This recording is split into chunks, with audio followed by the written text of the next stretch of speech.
सम्पूर्ण धर्मानुरागी शिक्षा प्रेमी दर्शक श्रोतावृन्दहरूमा नमस्ते अभिवादन। सँगसँगै दर्शक श्रोतावृन्द, आज हामी एउटा त्यस्तो विषयवस्तुको बारेमा चर्चा गर्न गइरहेका छौँ जो तपाईँ हामी एउटा चाहिँ शिक्षाको सङ्केतको रूपमा अथवा शिक्षाको लोगोको रूपमा चिनिने जो सर्ट कोड भनिन्छ, जसलाई सर्ट कोडको वास्तविक हाम्रो वैदिक पौराणिक आध्यात्मिक र आधुनिक अर्थहरू के रहन्छन् त? किन एउटा शैक्षिक क्षेत्रको सङ्केत वा लोगोको रूपमा यो 6वटा कोण भएकै कोठालाई चाहिँ किन चयन गरिन्छ र यसका महत्त्वहरू के हुन्, यसको बारेमा हामी चर्चा गर्न गइरहेका छौँ।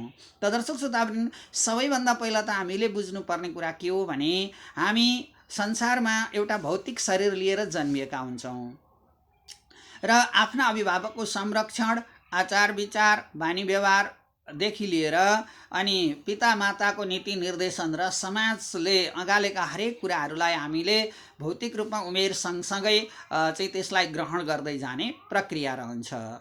र यो सन्दर्भमा तपाईँ हामी विशेष गरी ज्ञानका पिपासु हुन्छौँ अथवा हामीले यो भौतिक शरीरलाई अध्ययन गरेर के गर्ने त भन्दा आफ्नो सिप र सुगन्ध जीवनमा छर्ने प्रयत्न हाम्रो रहन्छ। यही सन्दर्भमा सबैभन्दा पहिला त हामीले भौतिक रूपमा प्राप्त गरेको यो शरीरलाई एउटा पतञ्जलि महाभाष्यको एउटा सूत्र छ, प्रारम्भिक सूत्र। त्यो सूत्र के हो भने योगश्चित्त वृत्ति निरोध भन्छ। योगश्चित्त वृत्ति निरोध तनः वीर्य लाभ भन्छ। अब योगद्वारा, साधनाद्वारा, आकाङ्क्षाद्वारा वा इच्छाद्वारा कुनै कुराहरू सिक्ने वा आफूले ग्रहण गर्ने इच्छाद्वारा के गर्ने त भन्दा योगमा समाहित हुने। योग भनेको चाहिँ हरेक सिपलाई, हरेक ज्ञानलाई, हरेक विषयवस्तुलाई आफ्नो हृदय, शरीर र आफ्नो मन मस्तिष्कसँग जोड्ने प्रक्रिया हो। योग भनेको जोड्नु। बाहिरी सिप देखिएका ज्ञान अथवा चाहिँ अनुभव गरिएका, सुनिएका, भए गरिएका घटनाचक्रदेखि लिएर सबै कुराहरूलाई चाहिँ हृदय र मस्तिष्कमा जोड्ने कामलाई योगको रूपमा लिइन्छ। यसरी नै दर्शक श्रोतावृन्द, यो पतञ्जलि महाभाष्यमा यो 6वटा कोड, सर्ट कोड भनिन्छ। किन यसलाई चाहिँ एउटा शिक्षाको सङ्केतको रूपमा लिइन्छ भन्ने आजको हाम्रो विषयवस्तु र प्रसङ्ग छ। र यसमा सबभन्दा पहिला मानिस हुर्कँदै गएपछि योगश्चित्त वृत्ति निरोध तनः वीर्य लाभ भन्छ। अब के हो त भन्दा हामीले सिपहरू सिक्ने प्रक्रियामा, कुनै ज्ञानहरू लिने प्रक्रियामा सबैभन्दा पहिला हाम्रो चित्त शुद्ध हुनु पर्यो। चित्त, हाम्रो हृदयमा भएका नकारात्मक धारणा बाहिर निकालेर अनि त्यसमा सकारात्मक धारणाहरू विकास गर्नु पर्यो। त्यसैले योगश्चित्त वृत्ति, चित्तका वृत्तिहरूलाई, नकारात्मक वृत्तिहरूलाई हटाएर सकारात्मक वृत्तिहरूलाई जोड्दै लानु पर्यो। अनि तनः भनेको शरीर, वीर्य लाभ भनेको शरीरमा सकारात्मक र राम्रा पक्षहरूलाई सङ्कलन गर्ने ऊर्जा चाहिँ प्राप्त हुन्छ। त्यो ऊर्जालाई नै तनः भनेको शरीर, वीर्य लाभ, वीर्य भनेको ऊर्जा, शक्ति हो।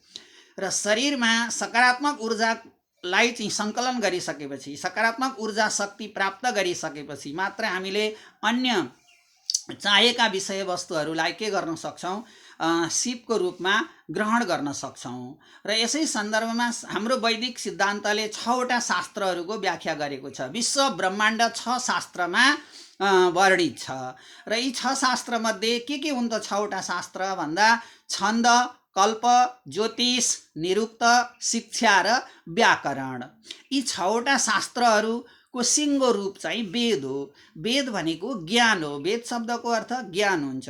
र यो वेद रूपी एउटा शरीर हो।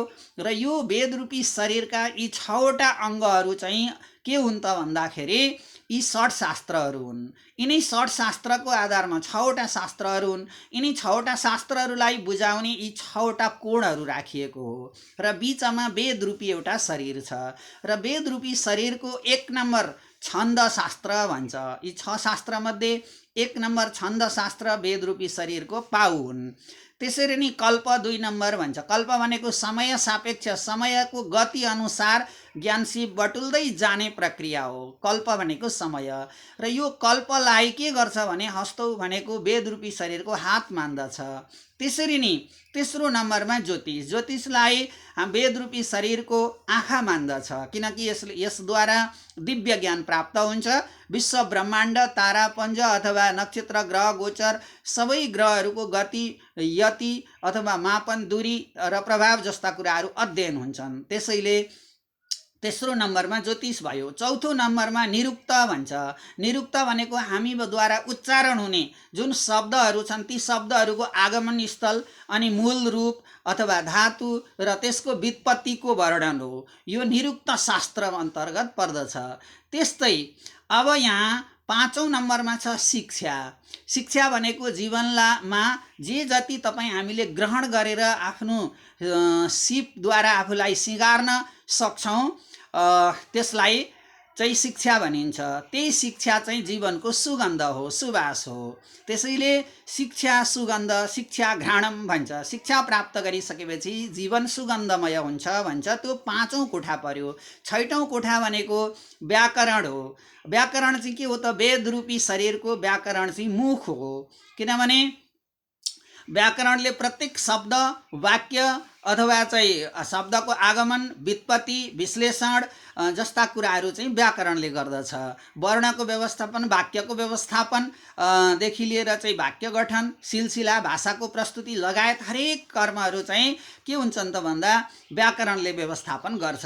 त्यसैले यी छन्द, कल्प, ज्योतिष, निरुक्त, शिक्षा र व्याकरण गरी 6वटा शास्त्रहरूलाई चाहिँ वेदरूपी ज्ञानको अथवा वेद भनेको ज्ञान हो भने ज्ञान रूपी शरीरका 6वटा अङ्गहरू मानिन्छन्। त्यसै कारण दर्शक श्रोतावृन्द यो षट्कोणको परिभाषा, संक्षिप्त परिभाषा यहाँहरूलाई मैले प्रस्तुत गरेँ।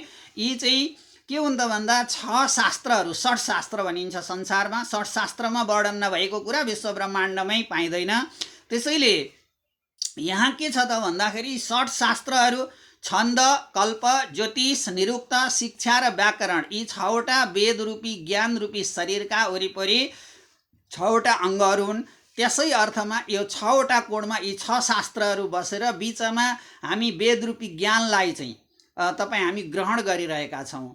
त्यसै कारण शिक्षा क्षेत्रको लोगो वा सङ्केतको रूपमा यो षट्कोणलाई प्रयोग गरिएको हो। त्यसैले दर्शक श्रोता पनि सबैभन्दा पहिला हाम्रो भौतिक शरीरलाई योग, चित्तवृत्ति, निरोध, तनह, वीर्य, लाभ अब योग रूपी धारणाबाट हाम्रा चित्तमा रहेका नकारात्मक ऊर्जाहरूलाई बाहिर हटाएर चित्तलाई शुद्धि गरेर अनि शरीरमा तन भनेको शरीरमा चाहिँ वीर्य भनेको शक्ति ऊर्जा सङ्कलन गरेर अनि त्यो ऊर्जाले चाहिँ हामीले संसारमा भए गरिएका विश्व ब्रह्माण्डको ज्ञान प्राप्त गर्न सक्दछौँ।